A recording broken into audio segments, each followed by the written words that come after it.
इन्फ्लिबनेट के बारे में हम लोग जान रहे हैं। यहाँ पे मैंने गूगल पे लिखा इन्फ्लिबनेट और ये चीज़ आ गया।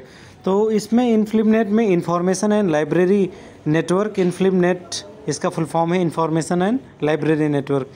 INF से इंफॉर्मेशन, LIB से लाइब्रेरी और NET से नेटवर्क हो गया। इसका जो सेंटर है गांधीनगर में है। और उसके बाद ये एक ऑटोनोमस बॉडी है, UGC के अंदर में ही आती है और ये इंटर यूनिवर्सिटी सेंटर है और एक ये पूरे नेशनल लेवल का प्रोग्राम है, ठीक है। और ये इसका जो इस्टेब्लिशमेंट हुआ था 27 फरवरी 1991 में हुआ था। कई बार ये डेट पूछा जाता है, 2 डेट्स हैं। और ये प्रोजेक्ट जो है ये IUCA के अंडर में आया और ये शुरू मतलब देखो इसकी जो बातचीत हुई, प्रोग्राम जो शुरू हुआ वो तो 27 फरवरी 1991 के अंदर ही शुरू हो गया था, ठीक है। लेकिन बाद में ये IUCA के अंदर जब ये आया, ये 16 मई 1996 के अंदर आया। इन्फ्लिबनेट जो है वो क्या करता है, इसका क्या ऑब्जेक्टिव है, ये सारी चीज़ें हम लोग इसके ऑब्जेक्टिव्स में जा कर के पढ़ लेते हैं। तो यहाँ पे ना वेबसाइट के जो सबसे ऊपर है, अगर आप उसमें देखेंगे तो उसमें अबाउट इन्फ्लिबनेट जो मेन इसकी वेबसाइट है, अगर हम वहाँ पे जाएं तो ये उसकी मेन पेज हो जाएगा। तो यहाँ पे ये देखो अबाउट लिखा हुआ, अबाउट पे जब आप क्लिक करोगे तब इस तरह से उसके बारे में आ जाएगा। और इसके ऑब्जेक्टिव और मिशंस पे ढेर सारे क्वेश्चन पूछे जाते हैं। तो डायरेक्ट जा कर के इन्फ्लिबनेट पे आप ये सब पढ़ सकते हो। और यहाँ पे देखो, यहाँ पे सबसे ऊपर आप देखोगे तो यहाँ पे इसकी लैंग्वेज भी चेंज कर सकते हैं। ये पूरी लैंग्वेज चेंज हो जाएगी और ये हिंदी में आ जाएगी, ठीक है। तो जिसको हिंदी में भी पढ़ना हो तो वो कर सकता है। तो ये एक खूबसूरत प्रयास है इसका, हिंदी और अंग्रेजी में कोई दिक्कत ही नहीं होगा। तो ऑब्जेक्टिव और फंक्शंस इसके बारे में हम लोग देख लेते हैं। तो सबसे पहले ऑब्जेक्टिव क्या होती है कि ये तो एक लाइब्रेरी का नेटवर्क है, ये तो हम लोग जान गए। लेकिन किस लिए है, उसका ऑब्जेक्टिव क्या है? तो सबसे पहला, establish communication facility to improve capabilities in information. तो इसके लिए ये लाया गया। और इन्फॉर्मेशंस को इम्प्रूव करके क्या मिलेगा? कम्युनिकेशन करने के लिए क्या होगा? सबसे बड़ी चीज़ इन्फॉर्मेशन ट्रांसफ़र और एक्सेस। इससे क्या होता है कि इन्फॉर्मेशन एक लाइब्रेरी से दूसरे लाइब्रेरी में ट्रांसफ़र किया जा सकता है और यूज़र उसको एक्सेस कर सकते हैं। और ये स्कॉलरशिप भी प्रोवाइड करते हैं लर्निंग, रिसर्च और एकेडमिक चीज़ों के लिए। अगला दूसरी चीज़ है इस्टेब्लिश क्यों किया गया? तो ये इंफॉर्मेशन एंड लाइब्रेरी नेटवर्क एक कंप्यूटर कम्युनिकेशन नेटवर्क है। एक कंप्यूटर कम्युनिकेशन नेटवर्क है for linking the libraries and information centres in the universities. तो यूनिवर्सिटी की जितनी भी लाइब्रेरीज, इसी को इंफॉर्मेशन सेंटर्स भी बोलते हैं, ठीक है। तो उसको लिंक करने के लिए, जोड़ने के लिए ये लेकर आया गया, ठीक है।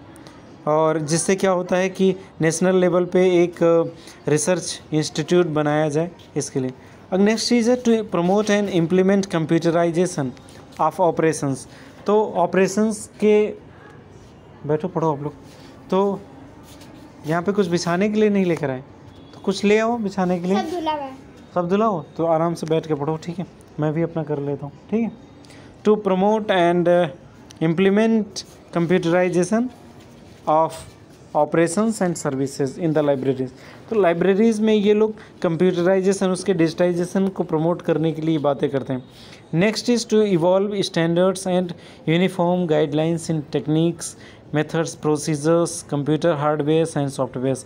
तो इस समय क्या होता है कि लाइब्रेरी को डिजिटाइज़ किया जा रहा है। तो डिजिटाइज़ करने के लिए उसमें कंप्यूटर और टेक्नोलॉजी का बहुत ही ज़्यादा यूज़ हो रहा है, तो उसमें भी ये हेल्प करता है। और उसके बाद ये नेशनल नेटवर्क बनाना चाहता है जिससे सारी लाइब्रेरीज उससे जुड़ी हुई। नेक्स्ट इज़ सबसे इम्पॉर्टेंट, डिजिटल वर्ल्ड में reliable access of the document collection. क्योंकि ढेर सारे डॉक्यूमेंट्स तो कलेक्ट हैं बट रिलायबल हैं कि नहीं, ये इसका करता है। Next is access to the bibliographic information sources with citations, abstract. अब देखो किसी बिब्लियोग्राफिक इंफॉर्मेशन की अगर साइटेशंस और अब्स्ट्रैक्ट नहीं होंगे तो बड़ी दिक्कत होगी। तो ये इन्फ्लिबनेट उसमें हेल्प करता है। और इसके जो सेंटर्स हैं जैसे निसेट हो गया, UGC इंफॉर्मेशन सेंटर्स हो गए, सिटी नेटवर्क्स, उससे ये जुड़ा होता है। Next is to develop new methods and techniques for archival. देखो जितने भी मैन्यूस्क्रिप्ट्स हो गए या अन्य चीज़ें होती हैं उनको सुरक्षित रखना एक महत्वपूर्ण जिम्मेदारी होता है। तो उसके लिए भी ये कुछ नए मेथड्स डेवलप करता है। To optimise information resources utilisation through shared cataloguing. देखो कोई बुक आता है तो अगर अलग अलग लाइब्रेरीज कैटलॉग्स बनाएंगी तो उसमें काफ़ी टाइम वेस्ट हो जाता है, तो ये लोग यूनिक यूनियन कैटलॉग बना देते हैं, उनसे काफ़ी ज़्यादा हेल्प हो जाती है। To enable the users dispersed all over the country irrespective of location. अब देखो जब सारी चीज़ें ऑनलाइन अवेलेबल होंगी तो कोई भी यूज़र कहीं पे भी हो उसको एक्सेस कर सकता है प्रॉपर तरीके से। तो ये जो इन्फ्लिबनेट है उस चीज़ को प्रोवाइड करता है, और ये डेटाबेस भी प्रोवाइड करता है स्पेशलिस्ट के जो डेटाबेसेस होते हैं उसके लिए। To encourage cooperation among the libraries में क्या होता है कि कुछ लाइब्रेरीज़ के पास कुछ स्पेशल कलेक्शन होता है, अगली के पास कुछ अलग होता है। अब ये लोग जब एक दूसरे को कोऑपरेट करेंगे, शेयर करेंगे, तो कुछ सस्ते में काम हो सकता है। तो कुछ ऐसी लाइब्रेरी जिनका बजट कम हो वो भी अपने यूजर्स को उनके नीड के अकॉर्डिंग सेटिस्फाई कर सकते हैं। To train and develop human resources. अब ह्यूमन रिसोर्स को ट्रेन और डेवलप करना सबसे इम्पॉर्टेंट चीज़ है जो कि इन्फ्लिबनेट करती है। नेक्स्ट इज़ जो एकेडमिक कम्युनिकेशंस होते हैं, engineer, social scientist, academician, faculties, researcher या स्टूडेंट्स, इन सब को ये फैसिलिटीज़ प्रोवाइड करती है। और उसके बाद फिर ये कम्युनिकेशन को हैंडल करती है ठीक प्रकार से। अगला मॉनिटरिंग सिस्टम। अभी देखो प्लेजरिज्म चेक हो गया या अन्य चीज़ें हो जो हम लोगों ने पढ़ा था, उसकी मॉनिटरिंग के लिए भी ये व्यवस्था करता है। To collaborate the institutions. देखो ये नेशनल और इंटरनेशनल लेवल के जो इंस्टीट्यूशंस और लाइब्रेरी हैं उसके साथ ये कोलैबोरेट करता है। ऑन टू प्रोवाइड R&D मतलब रिसर्च एंड डेवलपमेंट, उसके लिए भी ये काम करता है। To generate revenue. अभी लाइब्रेरीज़ क्या होता है वो फ्री सर्विसेज के रूप में काम करते हैं, बट ये सिखाता है या जनरेट भी करता है रेवेन्यू, जिससे क्या होता है जो ऑर्गेनाइजेशन है, इंस्टीट्यूशन है, उस पर थोड़ा सा बर्डन कम पड़े। और तो ये इस तरह से ये कुछ काम ये करता है जिसके बारे में हम लोग देख रहे हैं। तो ये ऑब्जेक्टिव और फंक्शंस है इसका। नेक्स्ट स्टेप हम लोग अगर देखें तो हम लोगों को इसके मेन यहाँ पे अगर हम लोग देखें इसका ऑब्जेक्टिव हम लोगों ने देख लिया। मिशन और विज़न के रूप में अगर हम लोग देखें तो फिर मिशन इसका क्या है, तो सबसे पहले कि लेवरेजिंग द लेटेस्ट टेक्नोलॉजी। अब देखो अभी आने वाले फील्ड में लाइब्रेरीज़ में हर चीज़ कंप्यूटर पे होने वाला है, तो जो लोग भी टेक्नोलॉजी और कंप्यूटर को नहीं सीख रहे हैं तो फिर उनके लिए बहुत बड़ी प्रॉब्लम हो सकती है। Next is provide seamless, reliable, और जितने भी इलेक्ट्रॉनिक रिसोर्सेज हैं वो रिलायबल होने चाहिए और सीमलेस होने चाहिए, तो उसके लिए भी पीयर रिव्यूड होने चाहिए, उसके लिए भी इसका इन्फ्लिबनेट काफ़ी अच्छा काम कर रहा है। और प्लस ICT इंफ्रास्ट्रक्चर डेवलप करना, टूल्स डेवलप करना, उसके बारे में बता रहे हैं। इसके गोल्स कौन कौन से हैं कि सारे जो इंस्टीट्यूशंस हों वो फुली ऑटोमेटेड हो, यूनियन कैटलॉग बनाया जाना चाहिए, और उसके बाद प्रमोट डिजिटाइजेशन। तो ये जो भी एग्ज़ामिनेशन होने वाले हैं आपके, यही सिंपल सी कुछ चीज़ें आपको करना है, और इसको आप ट्रांसलेट भी कर सकते हैं। सबसे ज़्यादा क्वेश्चन पूछे जाते हैं ये तो ऑब्जेक्टिव मिशन से भी, और प्लस ये काम क्या क्या करता है, इसकी एक्टिविटीज़ क्या क्या हैं, उससे सबसे ज़्यादा क्वेश्चंस आ जाते हैं। तो इसके प्रोग्राम्स एंड एक्टिविटीज़ जो हैं, और प्लस मेजर प्रोजेक्ट्स इसके कौन कौन से, पब्लिकेशंस, ये 3 चीज़ें हमें ज़रूर करके जाना है। और सिंपल से कुछ प्रोग्राम्स हैं, जैसे अगर प्रोग्राम्स और एक्टिविटीज़ के बारे में बात किया जाए तो इन्फ्लिबनेट लाइब्रेरी ऑटोमेशन के लिए 2 चीज़ें इसने किया। एक तो इंडकैट इसने किया। इंडकैट क्या है, union catalogue of Indian universities. तो ये उसको लाइब्रेरीज़ को ऑटोमेट करने के लिए इसने बनाया है इंडकैट। तो इंडकैट एक जो बिब्लियोग्राफिक रिकॉर्ड्स होते हैं उसको डिजिटाइज करने के लिए है, तो यूनियन कैटलॉग बोल सकते हैं हम लोग। सोल 3.0, तो जैसे कोहा हम लोग यूज़ करते हैं ऐसे सोल 3.0 भी है, एक लाइब्रेरी में जितने काम होते हैं उसको ऑटोमेटेड बनाने के लिए। और अगला है ई कंसोर्शियम। आप लोग भी पढ़ो आराम से पढ़ो, मैं भी पढ़ता हूँ, आप लोग भी पढ़ो। तो ई कंसोर्शियम भी इन्होंने बनाया। तो ई सिंधु हो गया या शोध सिंधु हो गया। तो ई शोध सिंधु जो है इसमें भारत के जो यूनिवर्सिटीज़ हैं या अन्य चीज़ें हैं, हाँ ले आई, आराम से लोग पढ़ेंगे, जाओ ले आओ, आप ले आओ जाके। तो फिर ई शोध सिंधु जो है यहाँ पे हायर स्टडीज़ में जितने भी रिसर्च पेपर्स होते हैं, जर्नल्स होते हैं, ई बुक्स होते हैं, ये लोग प्रोवाइड करते हैं। तो यहाँ से हम लोग इसको एक्सेस कर सकते हैं। तो हम लोग इसके बारे में विस्तार से पढ़ेंगे, उसके वेबसाइट पे भी जा कर के देखेंगे कि कैसे ये लोग देते हैं। एनलिस्ट हो गया। एनलिस्ट का फुल फॉर्म होता है national library and information services infrastructure for scholarly content, एनालिस्ट इसका है। तो ये graduated as regular scheme of UGC under UGC. तो एनालिस्ट में क्या होता है कि इसमें क्या होता है कि जो भी इसके अंदर क्या क्या है कि 6000 से ज़्यादा जर्नल्स हैं, 1,64,000 से ज़्यादा ई बुक्स हैं। एनालिस्ट में मैं गया था, इसके लिए थोड़ा सा आपको अपने जीमेल के साथ लॉगिन करना पड़ता है, फिर आप उसको कर सकते हो। एनालिस्ट के ऊपर भी मैं अलग से वीडियो बनाऊंगा इन सब इसके प्रोग्राम्स के बारे में, बट अभी इंट्रोडक्टरी हम लोग बना रहे हैं। ये इन्फीस्टेट करके है, the centre has develop a software called InfiStats for monitoring uses of statistics. तो कौन से, दरअसल ये भी है ना कि अगर ये लोग ई रिसोर्सेज बना दिए तो कितने यूजर्स कौन से रिसोर्सेज का प्रयोग कर रहे हैं उसके मॉनिटरिंग के लिए इसका प्रयोग किया जाता है। तो ये इन्फीस्टेट्स इसके लिए इन्होंने बनाया है तो सॉफ्टवेयर। तो ये एक इम्पॉर्टेंट है, मॉनिटरिंग कर सकते हैं कि कौन सा यूज़र को कितना प्रयोग कर सकता है, या इसके बारे में और भी हम लोग आगे जानेंगे। या इनफेड करके इन्होंने प्रोग्राम किया, इन्फ्लेमेट एक्सेस मैनेजमेंट फेडरेशन। तो ये इनफेड हो गया।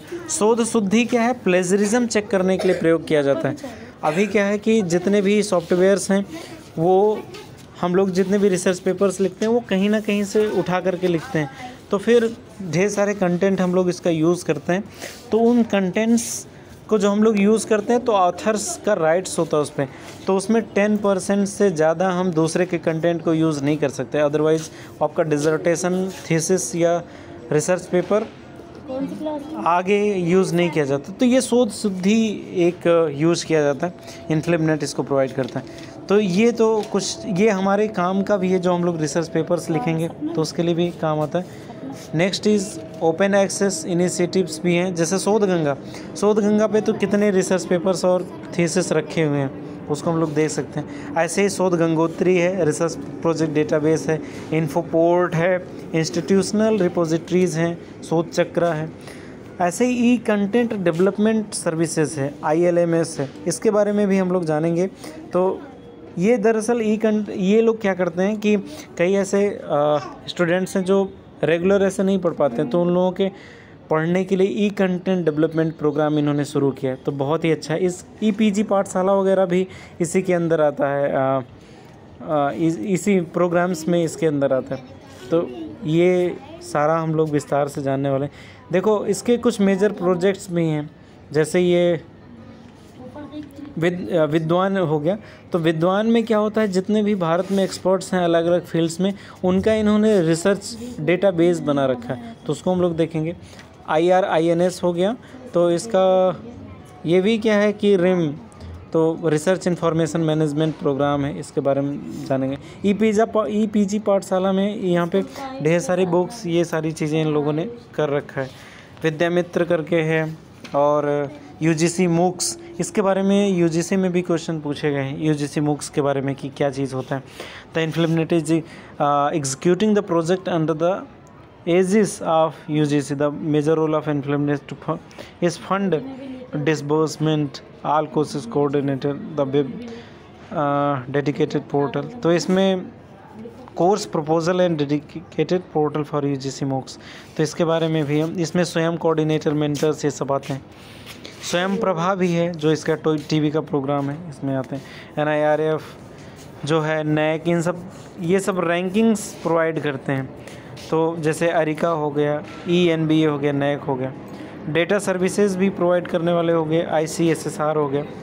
ई-गवर्नेंस और टेक्निकल सर्विसेज भी होता है, ई-गवर्नेंस जैसे इस या e-governance@UGC इस पे, और ये PMMNMTT। और इसके बाद ये सारी चीज़ें UGC के अंदर इन्फ्लेमेट ये सारी चीज़ें जुड़ा हुआ इन सब चीज़ों से और प्रोवाइड कर रहा फैसिलिटीज़। NTA से भी ये जुड़ा हुआ, उन्नत भारत अभियान से जुड़ा हुआ।